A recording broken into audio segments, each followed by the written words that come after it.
I'm Luke Summerhays, and I love Gothita.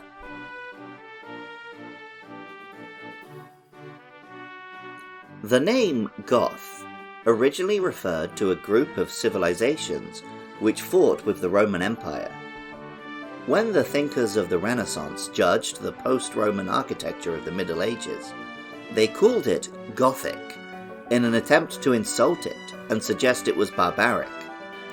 When tastes came back around and those cathedrals were beloved again, the Gothic aesthetic was romanticized, and the name was later given to a genre of dark literature. Gothic novels led to Gothic films, and in post-punk Britain, a fashion and music scene also adopted the name Goth. This dark aesthetic and rejection of gender norms was wildly popular, and when Japan in the 80s experienced Lolita, its own new fashion movement that rejected gender norms and embraced Victorian dress, it was a match made in heaven. Eventually, the two were combined into Gothic Lolita. Gothita is a cute little psychic-type Pokémon which resembles a little baby or doll in a Gothic Lolita dress style, specifically the abundance of black and white ribbons and bows. Pokémon Black explains, "The ribbon-like feelers increase their psychic power. They are always staring at something."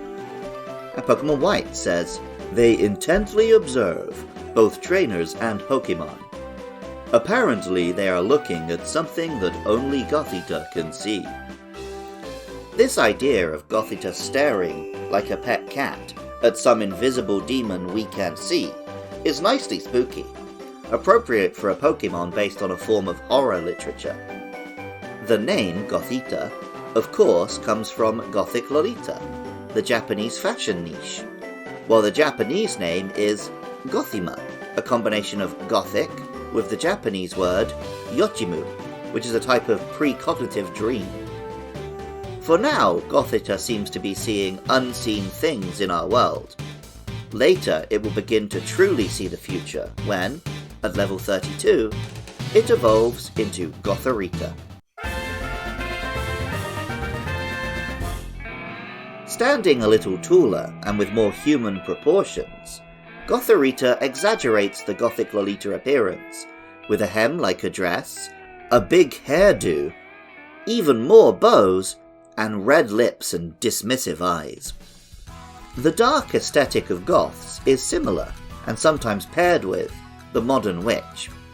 The concept of the witch is millennia old, even mentioned in the Bible, though the modern idea of witchcraft is rooted in untrue historical myths from the same self-serving narratives which first coined the term Gothic.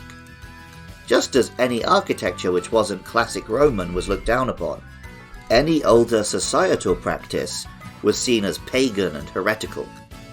Some of Gothorita's Pokédex entries resemble shock stories of witchcraft.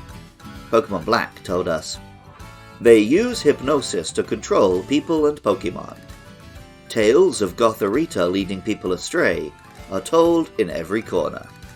And Black 2 and White 2 tell us, "According to many old tales, it creates friends for itself by controlling sleeping children on starry nights."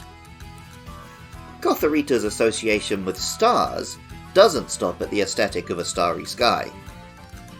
While Gothita was seeing unseen things, Gothorita delves further into Lovecraftian cosmic horror. Pokémon Shield tells us, "On nights when the stars shine, this Pokémon's psychic power is at its strongest. It's unknown just what link Gothorita has to the greater universe." And Pokémon White says, "Starlight is the source of their power. At night, they mark star positions by using psychic power to float stones." The English name Gothorita continues Gothita's trend, this time combining Goth with Senorita, as this is a young lady. The Japanese name is also on trend, with Gothimiru incorporating miru, the Japanese verb to see. A senorita is not quite yet a senora, and this Pokémon has one more evolution to go. At level 41, it can become Gothitelle. Gothitelle is taller and more elegant, resembling a slender woman in a long black dress, with an elaborate head crest, like an extravagant hairdo, tied in many bows.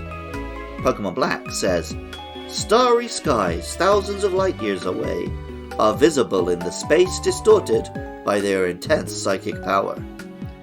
And Alpha Sapphire tells us, "They can predict the future from the placement and movement of the stars.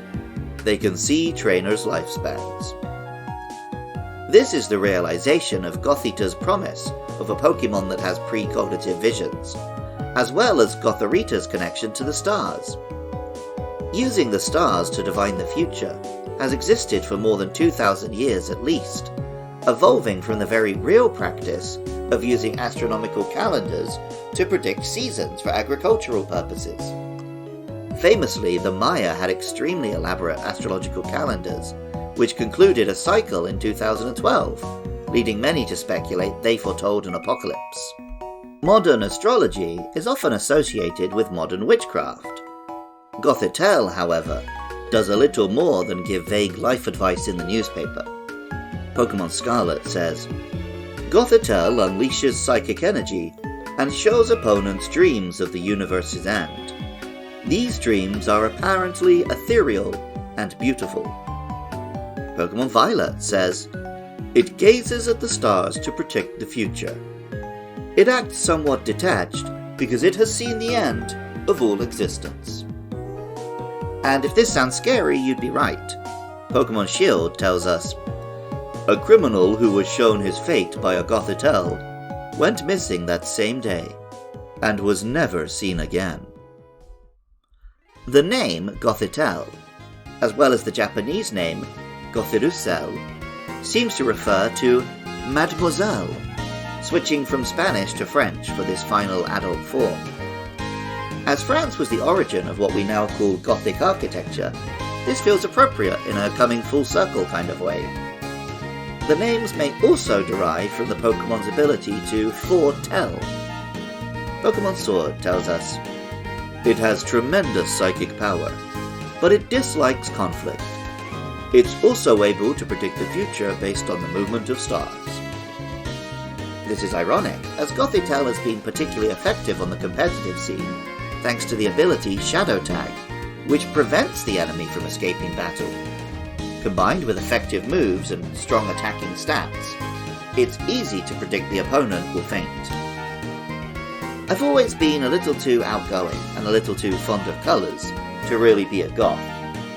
That said, I love reading Bram Stoker, Mary Shelley and H.P. Lovecraft, and I grew up permanently in sight of two enormous churches with tall stone steeples covered in statues and gargoyles.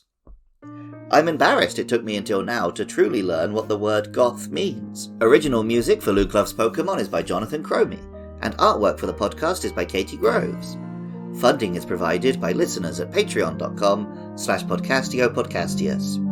For just $1 a month, supporters can listen to episodes a week early, and also help cover hosting and fees, making it possible for me to keep making episodes every week. I love hearing from listeners. Get in touch about upcoming Pokémon on Twitter or Facebook at LukeLovesPKMN. Drop a comment if you're watching the video, or a review on Apple Podcasts or Spotify. Coming up are Solosis and Ducklet, so please get in touch about those or any other monsters. Even if you don't feel like doing any of that, thank you so much just for listening. I love Gothita, and remember, I love you too.